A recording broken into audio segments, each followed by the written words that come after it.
tous, je suis ravie de vous retrouver dans mon atelier. Je suis Claire, la créatrice des patrons Moi Je Couds. Et aujourd'hui, on va parler d'une nouvelle technique de couture que l'on n'a pas encore abordée. Il s'agit des fronces. Alors moi, je voulais vous parler des fronces sur le nouveau modèle qui vient de sortir, la blouse Cycladine, la blouse femme.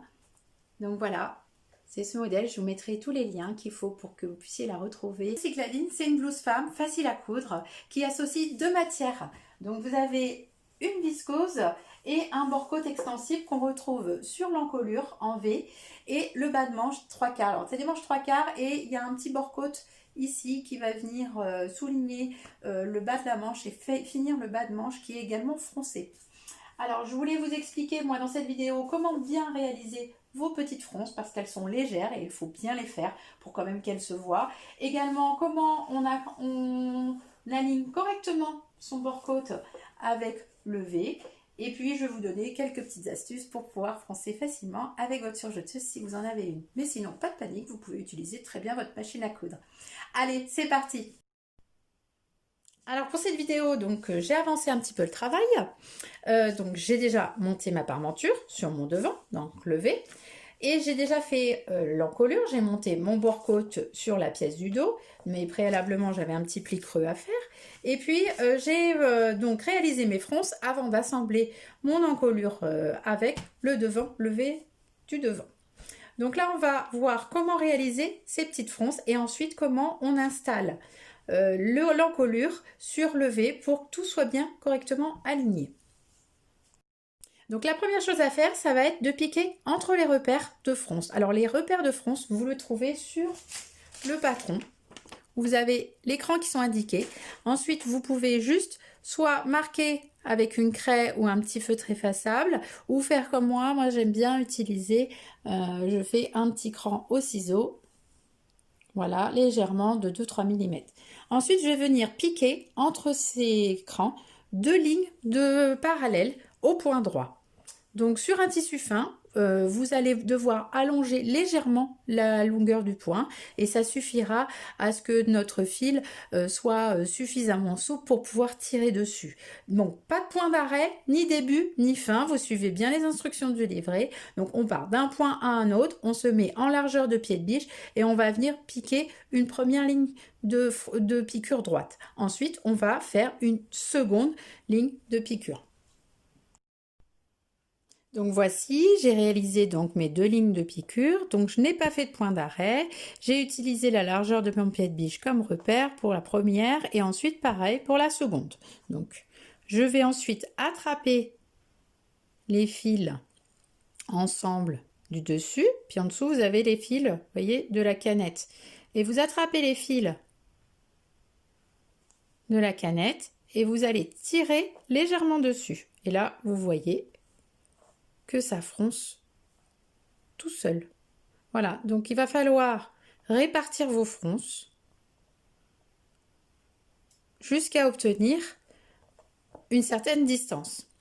Alors, pourquoi on fait deux lignes de fronce, deux lignes de piqûre, parce qu'on pourrait très bien en faire qu'une, tout simplement pour que nos fronces, elles restent bien droites, bien jolies, bien vers le bas, parce que sinon, quand on va assembler avec le reste, elles risquent de se coucher et donc d'être moins jolies. Donc faites toujours deux lignes de fronce. Voilà, alors démêlez un peu les fils. Alors vous voyez, c'est très souple, il n'y a pas eu besoin de desserrer la tension de la machine, vous allongez seulement le point, ça suffit. Si vous avez un tissu plus épais, que vous avez des fronces à faire sur un autre ouvrage beaucoup plus épais, vous pouvez desserrer la tension ou allonger le point au maximum. Voilà. Donc voilà, c'est à vous de régler vos fronces jusqu'à temps qu'elles vous plaisent. Alors ensuite, on doit donc froncer pour une certaine distance. Alors la distance, c'est l'encolure de l'autre côté qui va nous la donner. Donc là, j'ai mon dos avec l'encolure, le devant avec le V. Et je sais que le bord de l'encolure, il doit arriver pile à la couture entre la parmenture et le devant. Et donc tout doit faire de là à là, ça doit faire la même distance que de là à là. Voilà, bon voilà, ça me paraît pas trop mal. Alors, ensuite vient l'étape de l'alignement du bord-côte avec le V. Alors là, c'est une étape importante. C'est vraiment là où il faut être vraiment précis pour que ça soit joli. C'est vraiment ce qu'on va voir sur la blouse. Donc, on prend donc la pièce d'eau sur laquelle on a posé l'encolure. On va venir la mettre endroit contre endroit du devant et on va bien caler le bord-côte le long de la piqûre. Voilà, le long de la piqûre d'assemblage entre la parmenture et le devant. Donc ici, voilà. Et je vais recouvrir avec la parmenture. Donc elle doit être bien coincée, bien dans l'angle, ici. Donc là, je vais mettre une épingle. Voilà. Également, un petit peu plus loin. De toute façon, il n'y a pas de fronce à cet endroit. Volontairement, il n'y a vraiment pas de fronce l'endroit où il y a la parmenture. Et ensuite, on a nos fronces. Donc, ensuite, on va devoir continuer de faire l'assemblage, voilà, du dos et du devant. Donc, vous allez aller caler l'extrémité. Toc. Donc, avec une épingle. Et là, à ce moment-là, la petite astuce, c'est de travailler déjà du côté où on voit la fronce. De ce côté-ci. Vous mettez à plat et vous réajustez vos fronces. Soit si vous avez besoin donc de plus tirer pour froncer davantage si les longueurs ne coïncident pas tout à fait. Là, il est encore temps de le faire. Voilà. Je vais remettre cette épingle. Parce que la viscose, c'est fin. Donc, ça peut vite bouger. Voilà. Ensuite, on met donc d'autres épingles. Donc ici, pas de souci, il n'y a pas de fronce. Et là, je répartis. Vous voyez, là, j'ai trop de fronces d'un côté. Je vais bien les écarter. Voilà, pour les répartir. Et je vais mettre d'autres épingles. Comme ceci. Voilà. Et là, on a tout épinglé. Voilà. Et donc là, il nous reste à piquer à la machine à coudre à 1 cm. Alors du coup, le 1 cm, il va se trouver entre les deux lignes de fronce. Et c'est ça qui va faire que nos fronces, elles resteront bien droites, bien positionnées pendant l'assemblage. Et ici, vous allez aller bien jusqu'au bout, complètement au bout. Et bien emprisonner le bord-côte qui est bien calé dans l'angle. Voilà, donc vous remettez bien à plat, vos paquets de plis, hein, vous vérifiez bien. Voilà, donc on va piquer face à nos fronces, qu'on les regarde. Parce que si on pique de ce côté-là, à coup sûr, elles vont bouger et elles vont se chevaucher, ça ne sera pas joli. Je vous retrouve, je fais cette étape. Alors voilà, j'ai piqué tout le long à 1 cm jusqu'au bout. Et là, je vais pouvoir venir enlever mes fils de fronce. Toc, vous attrapez le fil et puis vous tirez dessus. Donc l'avantage de l'avoir fait d'une autre couleur, bah, c'est qu'on voit bien lequel il faut enlever. Hop. Donc si ça coincouille un petit peu, vous coupez le fil et voilà. Toc, de l'autre côté, impeccable. Ensuite, ici l'angle, il y a une étape très importante, c'est qu'il faut dégarnir. Il va falloir venir cranter l'angle, donc bien dans l'angle.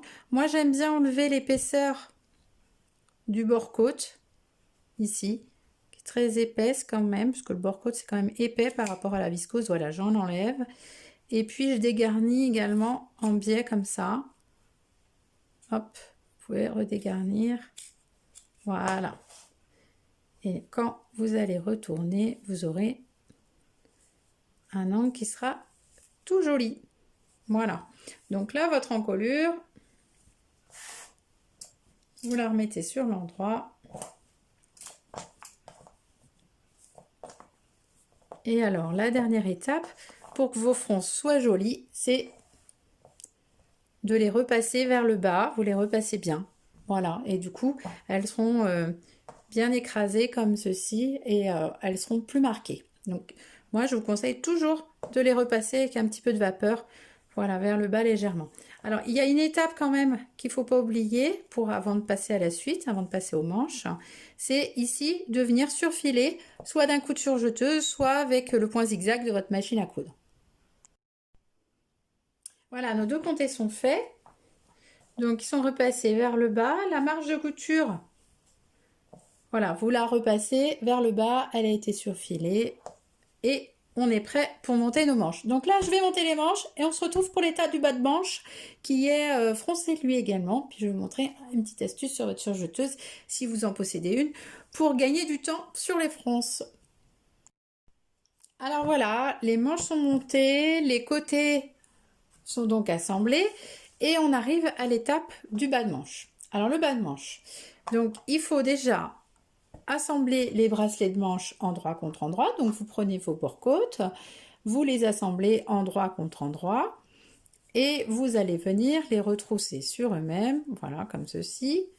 Voilà, donc le bord-côte, il est extensible, mais c'est pas lui qui va réaliser entièrement la fronce. Le bas de manche, il est quand même assez large et là, j'ai pas assez, je peux pas tendre complètement mon bord-côte, donc il va pas pouvoir le froncer entièrement grâce à l'extensibilité. Donc pour ça, il va falloir quand même que l'on vienne créer quelques fronces sur le bas de manche. Donc là, j'ai mon premier bas de manche qui est prêt. Je vais faire la même chose avec l'autre bracelet. Voilà. Et maintenant, j'ai besoin de froncer tout le tour du bas de manche. Donc c'est exactement la même chose, la même technique que pour les petites fronces du devant. On va passer donc 2 fils de fronce, donc parallèles, et on va venir tirer pour que cela fronce légèrement. Alors, il faut que à la fin, votre fronce, quand vous allez la tirer un peu, il faut que ça reste quand même plus grand que le bracelet de manche. Hein. Tout ça, c'est bien marqué dans le livret. Comme ça, après, vous n'aurez plus qu'à légèrement étirer votre bracelet de manche au moment de la couture et ça finira le reste de la fronce. Donc là, ce qu'on veut, c'est déjà froncer le bas de manche. Alors, à la machine, tout à l'heure, on a vu comment faire. On fait donc nos 2 lignes de fronce. Et moi, j'ai une petite astuce si vous possédez une surjeteuse pour froncer tout facilement. Alors, je vous emmène auprès de ma surjeteuse et je vous montre. Alors nous voilà près de la surjeteuse et grâce à elle, on va réussir à foncer très rapidement, tout simplement en se servant du différentiel. Alors le différentiel, on ne sait pas toujours très bien à quoi ça sert quand on débute en couture et en fait, on va s'apercevoir qu'avec la surjeteuse, ça nous est d'une grande aide. En fait, ça va servir le différentiel à régler la façon dont la machine fait avancer le tissu. Et là, on va lui demander d'avancer très vite. Donc, il va faire avancer assez vite le tissu par rapport à la piqûre, ce qui fait que ça va venir le froncer. Alors, je vais le régler au maximum. Alors, vous voyez, vous avez un petit schéma ici qui a marqué avec des petites flèches, comme si c'était rétracté, voilà, et en bas étiré. Donc, nous, on veut qu'il se crispe le tissu. Donc, on va insérer notre tissu, mettre le différentiel au maximum.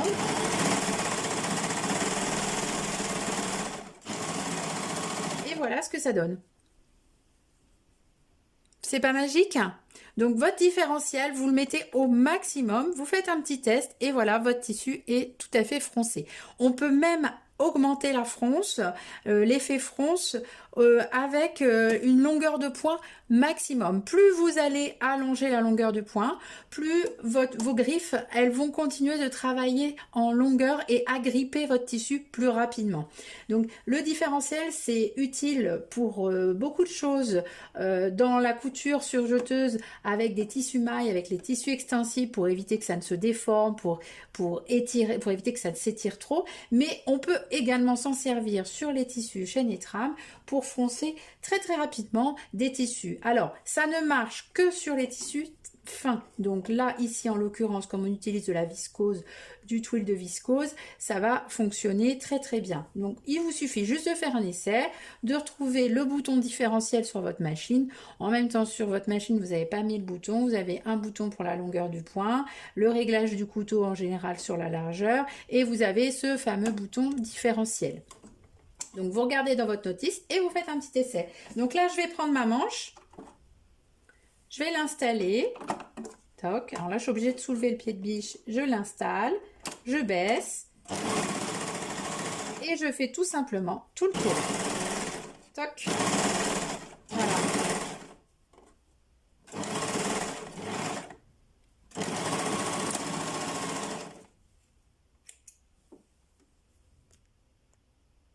Voilà. Et là, je vais prendre mon bas de manche que j'ai inséré endroit contre endroit de ma manche. Hop. Je vais mettre des pinces. Et donc là, je vais étirer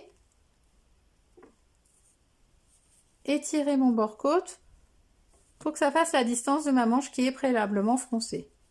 Donc c'est pour ça qu'il faut que le bas de manche reste quand même plus grand que le bord-côte. Toc. Voilà.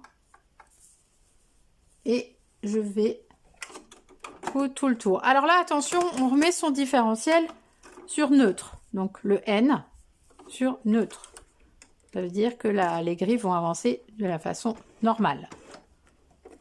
Et elles vont ni étirer le tissu, ni le froncer.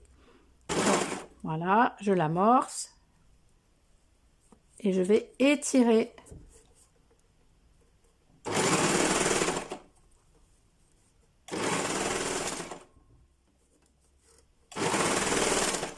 voilà, le bas. Hop. Voilà, je travaille à l'intérieur de mon bas de manche.